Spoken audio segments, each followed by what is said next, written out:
Greetings, Empire fans. Welcome again to another episode of the Rise of the Russian Bear campaign. This is First Centurion 753, and in our game it is year 1722. It's the winter of 1722.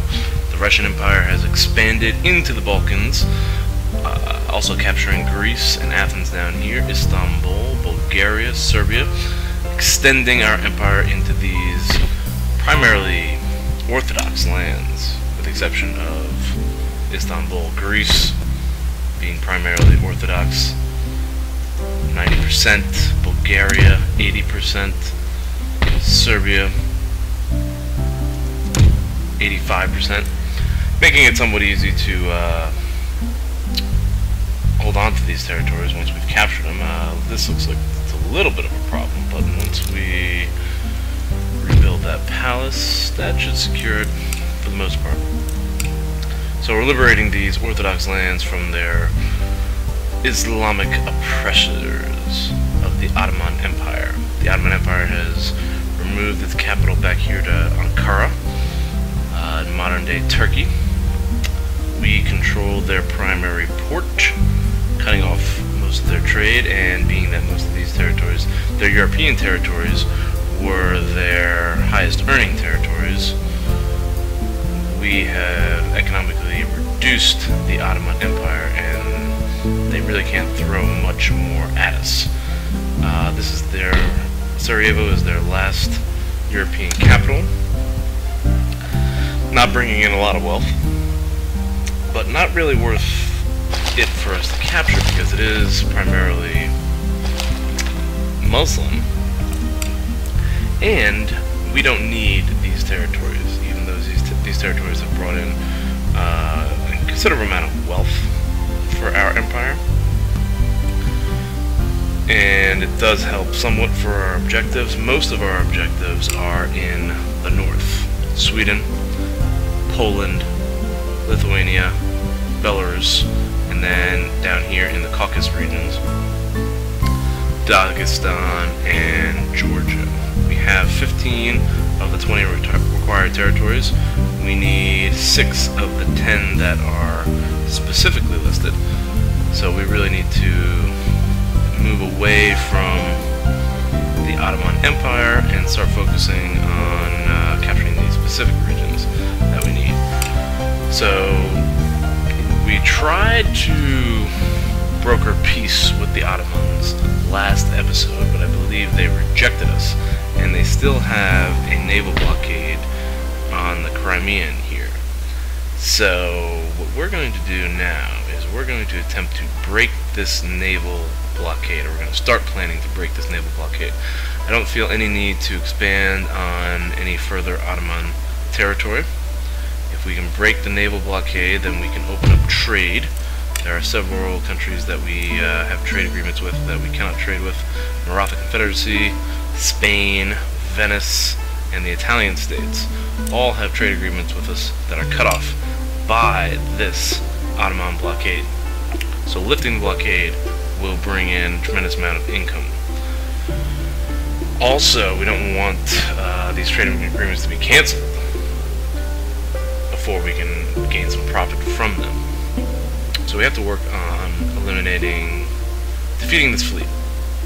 And in order to do that, we are going to look towards the Aegean Sea and the ports that we have, the trade ports that we have down here in the Aegean. Now with trade ports, you can't build a lot of ships, you don't have a lot of options. And you can't really build any frigates or line ships. But what you can build are brigs. Brigs are probably the best ship you can build. As far as combat, they have 26 guns compared to the sloop that has only 18 and 62 men, versus the brig, which has 78 men and 26 guns. Both of them are highly maneuverable. Both of them are fast. Ooh, looks like the sloop actually has higher hull strength. I did not realize that. And the brigs are a little more expensive. I was going to just build 6 brigs. Maybe I'll build a sloop, some sloops as well. I I can build sloops down here in Greece while I build brigs in the northern Aegean. So the plan was going to be to build 6 brigs, but that hull strength really just kind of threw me off. I didn't look at that before. Actually, wow, the Indian men have far better hull strength, but fewer guns. They cost less to maintain and less to build. Oh man, this is just screwing everything up now. Now I don't know what to do. All right. Actually, what we should do is build the Indian men now, because it takes 2 turns for those.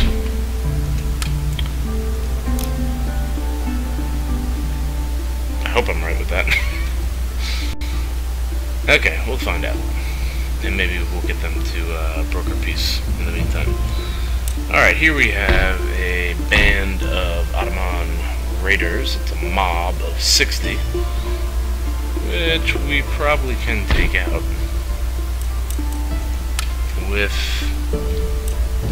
some cavalry. Sure. Let's see. What about the general?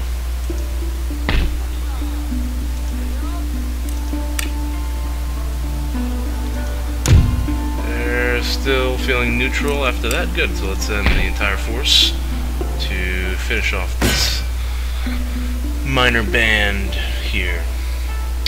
So we're going to concentrate not on expanding against the Ottomans, and instead we're going to make sure none of their raiding parties can get into our territory and hopefully break this blockade. This should be pretty easy. I don't think I have to fight the actual battle, so we'll auto-resolve it, and they were annihilated. It's good. Okay, our general, along with his cavalry, regiment of horse, General Menshikov, they will remain in Greece. Just gained a trait there. Confident general, good. And then this army will move to support Serbia. Let's replenish all our troops here, as well as our troops in Serbia. Good. And looks like our holdings there are secure. Got 1 cavalry regiment here, the 6th Regiment of Horse, cutting off Ottoman trade. Do I want to build Indian men in both ports? Not really. Let me just in case, stick with the brig. That's part of the plan. Because it takes 2 turns to build an Indian man, and I'm assuming that once you start building an Indian man, oh, I don't know, that you can build the brig in 1 turn. Like, I'm assuming next turn I'll be able to build the brig, but I'm not sure if that's accurate. So, just in case, we're going to be building brigs here. And then build sloops down here. So we'll continue to build brigs here for the next 3 turns, and we might end up sending a brig, 2 sloops, maybe 3 brigs, 2 sloops. We're going to build up a navy. We're going to build up a navy, and we're going to see where it takes us in the next couple of turns. As far as diplomacy is concerned, we do need to halt our territorial expansion, because right there we have a negative 17 effect of territorial expansion. Again, the Ottomans refusing to accept peace. They want the Ukraine. I'm not going to give you the Ukraine, but I will give you a trade agreement. Nope, they won't take it. What if I give you all my money? How about that? Oh, nice! That's awesome. I didn't think I was going to be able to do that. Okay, you know what? Tactical retreat.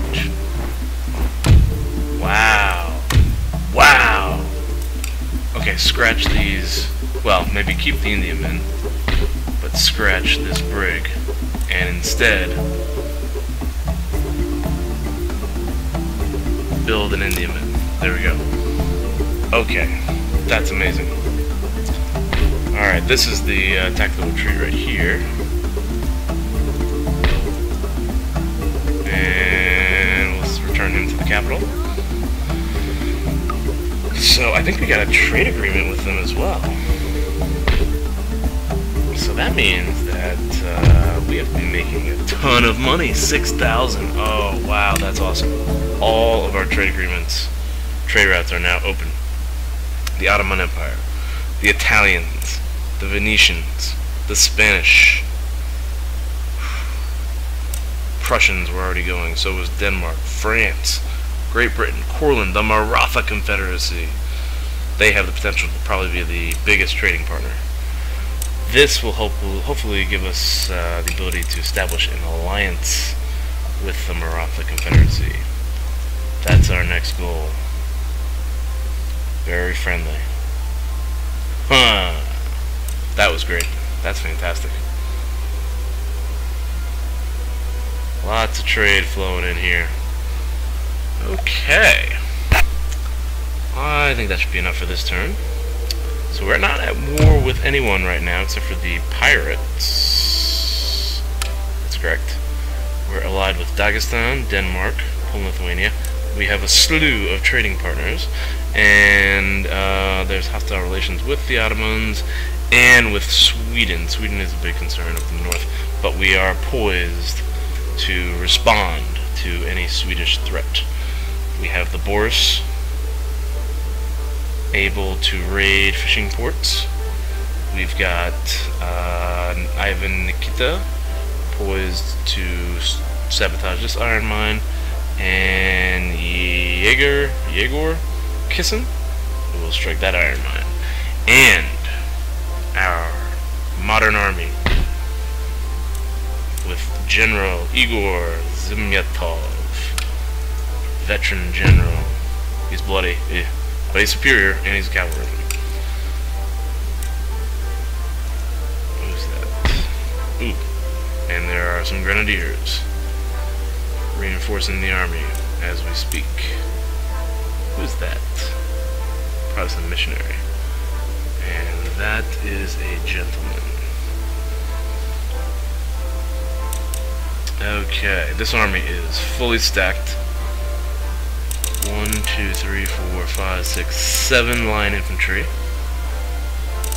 Got 2 militia regiments. Got 1 regiment of regular grenadiers, and then hand mortar company grenadiers. They look tough. 4 cavalry regiments and artillery. Some of the artillery is still kind of old, but we will be ready if they